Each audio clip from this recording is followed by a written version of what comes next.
At some point, the buck has to stop somewhere.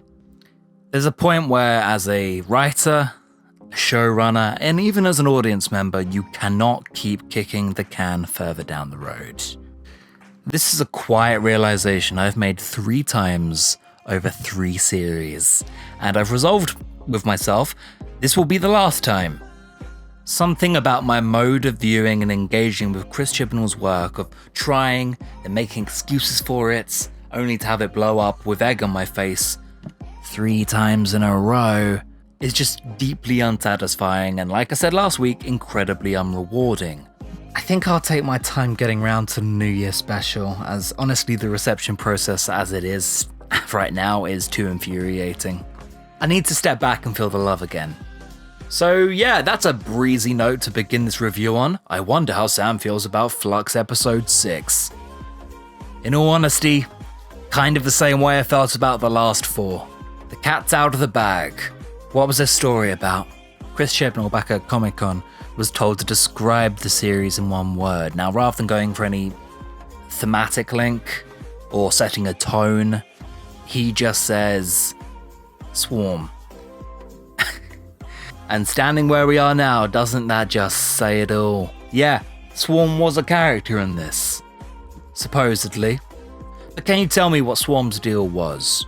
Anything more than just being a rat bastard who could apparently regenerate. Imagine with me for a second, somebody saying that Swarm is their favourite villain in Doctor Who. On one hand, you want to say, oh no, don't judge them, they found joy in that. On the other, what are they latching on to? Please, give me some of what they're having. I can talk about endless hypocritical apologisms in Doctor Who fandom, but it's come to a point where it genuinely doesn't interest me anymore. So let's focus on the text itself rather than the text everybody else has imagined around it. Half of the story are characters coincidentally recognizing each other. No word of a lie. Yes! Dan! Kate Stewart! Kate Stewart! Kate Stewart. Apprentice. What's hardest? Mad Mole. The Veg Hill. Always wanted to meet you. You're on my list. Who are you? I'll ask the question. Vinder, he's alive. How do you know Vinder? Jericho! In the doghouse, are you? Oh, I said. What's your name? We haven't been introduced. My complaint here goes further than just a story built on coincidences. It's that this is the resolution to all those characters' stories, is coincidentally walking into someone, meeting up with everybody else by no choices they made of their own volition. Everyone just happens to know each other, and through the characters just existing, not even having to do anything, a hodgepodge resolution can come out of it. I guess. Oh god, can we just do bullet points? I don't have it in me to structure these anymore. It spends its entire runtime zooming around, which actually, I have to admit, for the first half of the runtime creates a really fun, breezy atmosphere. It's easy to root for before the episode has completely shown its hand. I, yes, was drunk. On my first viewing, Doctor Who is one of those programs now, where I have to self-medicate. But on rewatch, it's a very likeable start. Somehow upping the frenetic adrenaline in an entire series has been nothing but espresso shots. But as 3 different doctors get to work on their checklist, Yeah, not like we don't have enough to do.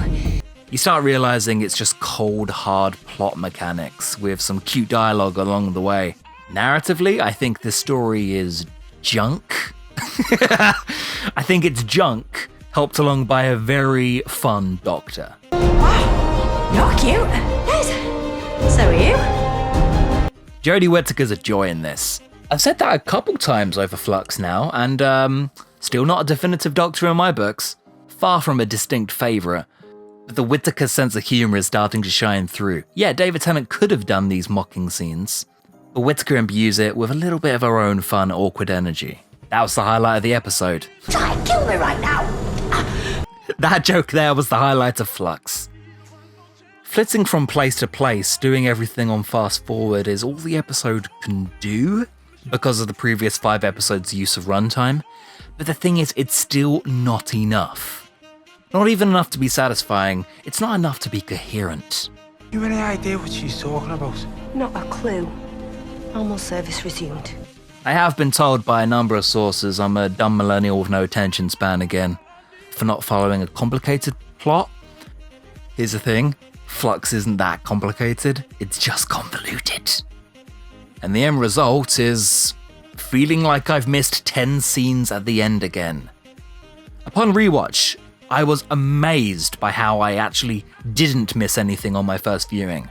I was pretty plastered, so I just assumed I'd missed another load of exposition that explained the ending? Or, hey, what happened in this resolution? And now that I've watched it twice, I can confirm I didn't. These scenes just weren't in the episode. It's Arachnids in the UK flashbacks, where we're suddenly at the finale and I'm jolted awake like, oh shit, we're here already? How incredibly unearned. And it's not as if we were pushed for time here, okay? Some people have been speculating that FLUX was meant to be 8 episodes. It was actually talked about in rumours up until very recently before the series started. Some people even say, would this work better as a 10-episode serial? Honestly, there's a version of FLUX that could do that, but it's not Chibnall's. If 6 episodes isn't enough for this story, then why is there so much blatant filler in there? Kate's, Units, the Grand Serpent, Belle and Vinda, the journey across the world to find the pot that tells the dates of the future, getting in touch with Carvanista, which goes nowhere.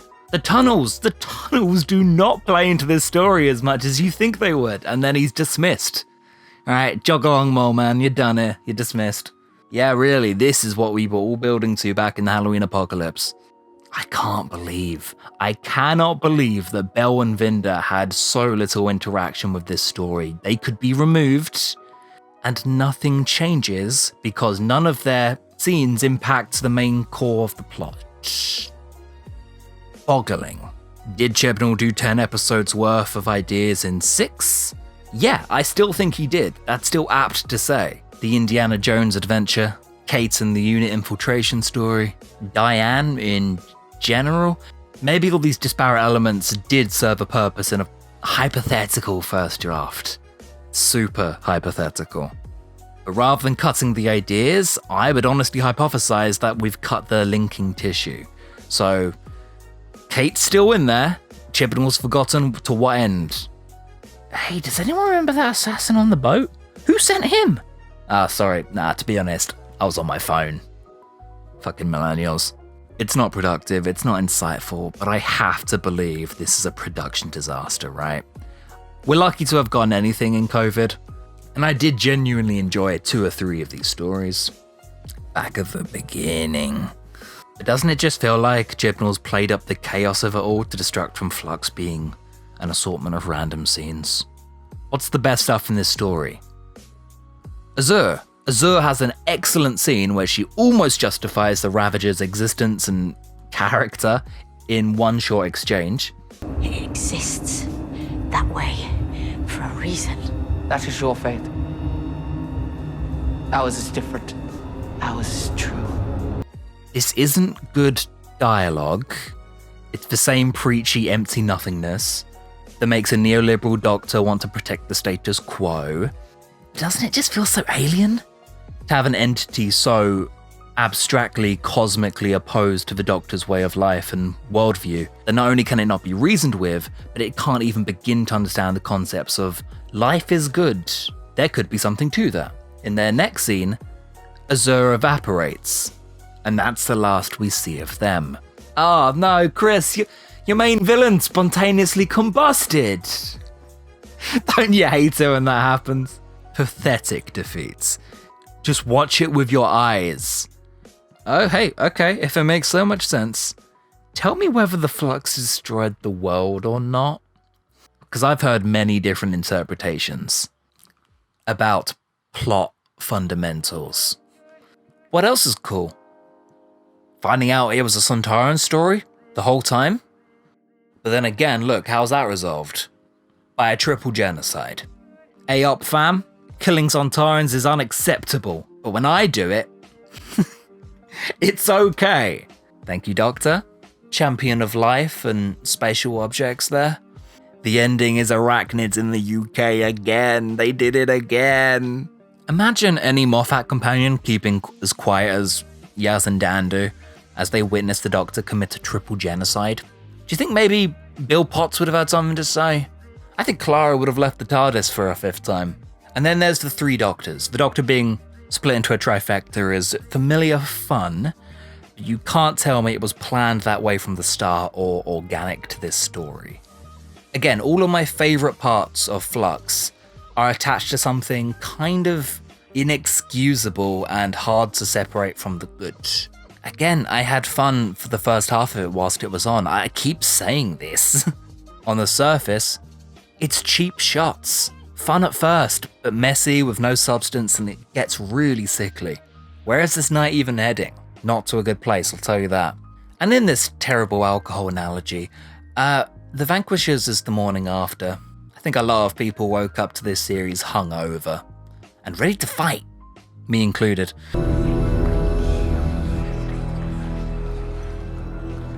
This scene just can't be defended for me. I've heard out some positive spins on it, that the Doctor's indecisive and maybe there's more to my memories don't define me.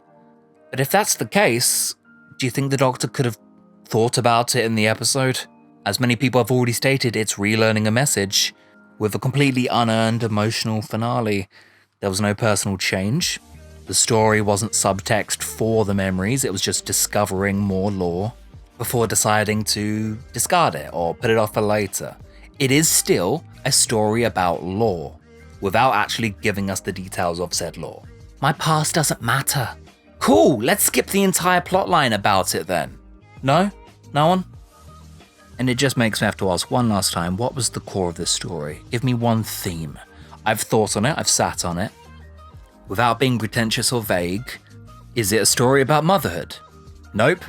Tecteun is not mentioned once in this story. The Doctor's mother, who was instrumental to the plot, started the Flux and was killed unceremoniously. No mention. Is it about memory? Yeah, sure, but at this point the entire revival is one long story about memory. Seriously, look into it. Is it about people being split up? Because my, that happens a lot in Flux. Everyone is constantly lonely and trying to regroup other people, reflective of COVID-19 times. Yeah, but that's, again, narrative. That's not a theme. And it's certainly never explored or treated like one. Is it about refugees? Honestly, I think there's more in this case as the years go by that we will return to in Flux, intentionally or unintentionally. There will be displaced creatures who need a home, somewhere to take over. Yeah, throw it on the list. There's a huge theme of displacement, which I don't think Chibnall really cottoned onto. And maybe that's a good thing, because I definitely don't want his liberal politics exploring it in any more detail, thank you. The Doctor called the Dalek in Resolution a refugee from Skaro. Just for any reminders. I think the most you can say is that this is a story, Chris, about letting others in. And there is so few scenes dedicated to it. And it's also the same one we've been on for 2 years now. That's the kind of fluff you resolve in Can You Hear Me? I got that back in Spyfall. At least we can put this storyline to bed, and when I do get around to these final 3 specials, it brings me solace that Jodie Whittaker probably won't have more seemingly random turns into being a dick to her companions. Do as you're told. You have no idea what you're dealing with. I do. Stay there. Don't talk to him like that. Yeah, I'm not having that. Kiss, makeup, well, not kiss. That's a whole other thing. As it currently stands, Doctor Who is just themeless. No interior meaning, and we're stupid to look for one at this point. Which is such a shame, and it shouldn't fall to us to find meaning incidentally when it's this much of a messy canvas. Doctor Who isn't hard surrealism. It's Dadaism. But if anybody wants to actually have the conversation, if anyone wants to conduct themselves constructively, I would absolutely read a positive reading, an essay on this era, in a heartbeat. Because on this end of things, not only did I get no sense of gratification, but I wasn't even allowed vindication. And it's just so tiring. I need to change the way I engage with Doctor Who.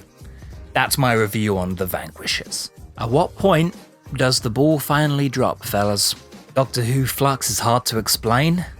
No, No, it's not. It's hard to justify. Let people be uncritical, let people be critical.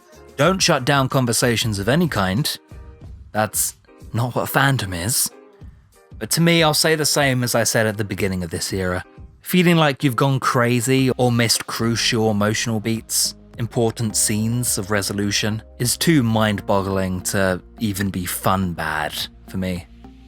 What I guess I'm trying to say is, Ranskorav Kolos is still my favourite Chibnall finale. What the fuck happened?